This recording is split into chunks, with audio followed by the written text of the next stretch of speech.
आज हम बात करेंगे महाराष्ट्र की उन बड़ी खबरों की जो सीधे तौर पर शासन, प्रशासन और आम जनता से जुड़ी हुई है।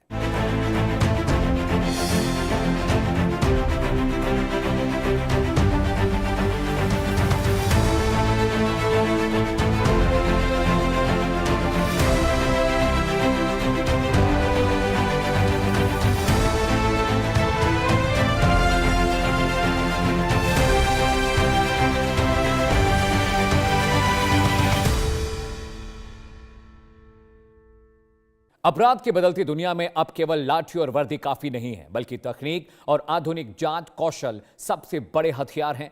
इसी उद्देश्य के साथ नागपुर में 69वीं अखिल भारतीय पुलिस कर्तव्य मेले का आगाज हुआ है। मुख्यमंत्री देवेंद्र फडणवीस ने इसका उद्घाटन करते हुए सुरक्षा और सेवा का नया मंत्र दिया। रिपोर्ट देखिए।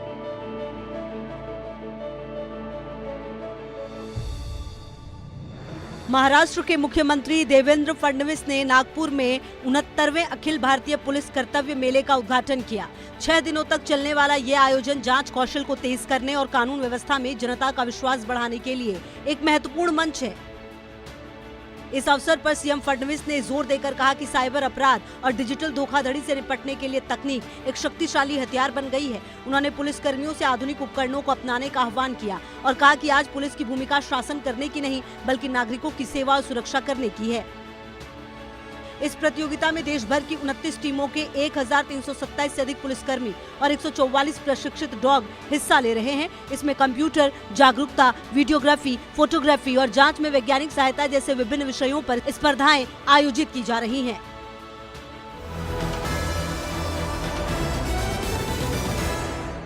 महाराष्ट्र में स्वास्थ्य सेवाओं और मेडिकल शिक्षा की तस्वीर बदलने वाली है।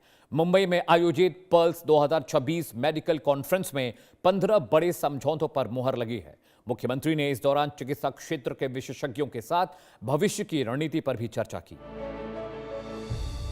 महाराष्ट्र के मुख्यमंत्री देवेंद्र फडणवीस ने पल्स 2026 मेडिकल कॉन्फ्रेंस का उद्घाटन किया। इस कार्यक्रम के दौरान महाराष्ट्र सरकार ने स्वास्थ्य सेवा और चिकित्सा शिक्षा के क्षेत्रों में 15 महत्वपूर्ण समझौता ज्ञापनों पर हस्ताक्षर किए। इन 15 समझौतों में से 3 प्रमुख करार राज्य में 720 करोड़ रुपए का निवेश लाएंगे। इसके अलावा 12 अन्य रणनीतिक साझेदारियों का उद्देश्य महाराष्ट्र में स्वास्थ्य प्रणाली, चिकित्सा शिक्षा और क्षमता निर्माण को मजबूत करना है। मुख्यमंत्री फडणवीस ने एकीकृत शिक्षण, कौशल, स्वास्थ्य और शिक्षा के लिए पल्स प्लेटफॉर्म के तहत चिकित्सा शिक्षा और स्वास्थ्य सेवा के भविष्य का सह निर्धारण विषय पर एक गोल में चर्चा की अध्यक्षता की।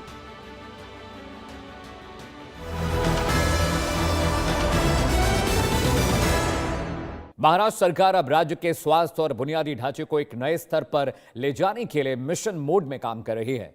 मुंबई के साइन अस्पताल के आधुनिकीकरण से लेकर सहकारिता क्षेत्र को मजबूती देने वाले नए सहकार भवन तक विकास की कई परियोजनाओं की समीक्षा मुख्यमंत्री देवेंद्र फडणवीस ने की है।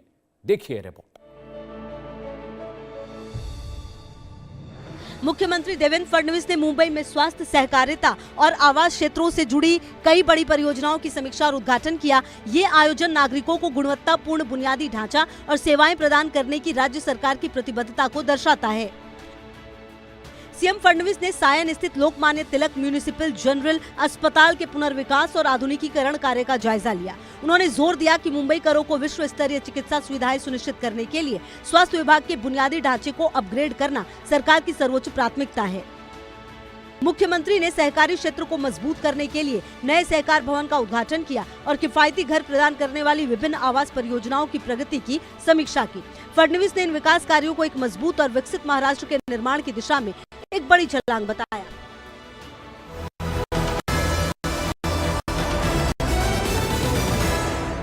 सतारा की वादियों और कोयना के बैक वाटर को अब पूरी दुनिया देखेगी। उप मुख्यमंत्री एकनाथ शिंदे ने सतारा को एक ग्लोबल टूरिज्म हब बनाने का बड़ा ऐलान किया है। न्यू महाबलेश्वर के जरिए न केवल पर्यटन बढ़ेगा, बल्कि स्थानीय युवाओं के लिए रोजगार के नए द्वार भी खुलेंगे। कोयना दौलत डोंगरी महोत्सव से आइए खास रिपोर्ट आपके लिए। महाराष्ट्र के उप मुख्यमंत्री एकनाथ शिंदे ने सतारा में कोयना दौलत डोंगरी महोत्सव के समापन समारोह में शिरकत की। इस कार्यक्रम में बोलते हुए उप मुख्यमंत्री शिंदे ने घोषणा की कि राज्य सरकार सतारा जिले को वैश्विक पर्यटन केंद्र में बदलने के लिए प्रतिबद्ध है। उप मुख्यमंत्री शिंदे ने इस बात पर जोर दिया कि सतारा में पर्यटन के विकास से स्थानीय लोगों को रोजगार के अवसर मिलेंगे और महाबलेश्वर पर पर्यटकों का अत्यधिक बोझ कम होगा। उन्होंने क्षेत्र की पर्यटन क्षमता को बढ़ाने के लिए न्यू महाबलेश्वर विकसित करने की योजना की घोषणा की।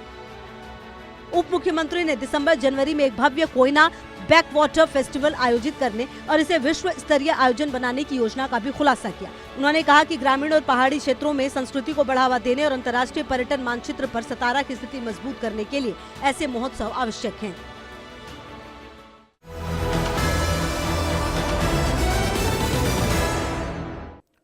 कुदरत की मार और बेमौसम बारिश ने बारामती के किसानों की चिंता बढ़ा दी है।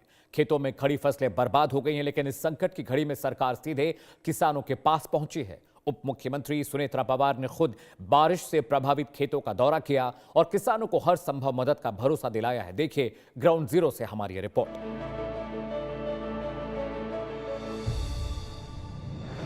महाराष्ट्र की उप मुख्यमंत्री सुनेत्रा पवार ने बारामती में बेमौसम बारिश के कारण खड़ी फसलों को हुए भारी नुकसान का व्यक्तिगत रूप से निरीक्षण किया। उन्होंने जमीनी स्थिति का जायजा लेने के लिए प्रभावित कृषि क्षेत्रों का दौरा किया। दौरे के दौरान डिप्टी सीएम सुनेत्रा पवार ने संकटग्रस्त किसानों से सीधे बात की, उनकी चिंताओं को सुना और फसलों के नुकसान की गंभीरता को समझा। उन्होंने किसानों को आश्वासन दिया कि महाराष्ट्र सरकार जल्द से जल्द आवश्यक सहायता और राहत प्रदान करेगी।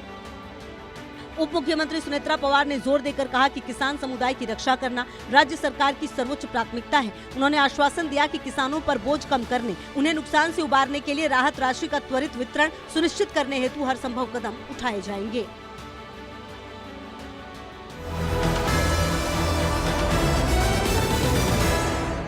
तो ये थी आज की महाराष्ट्र की प्रमुख खबरें। हमारे इस खास बुलेटिन में आज के लिए बस इतना ही, लेकिन खबरों का सिलसिला इंडिया न्यूज पर लगातार जारी है।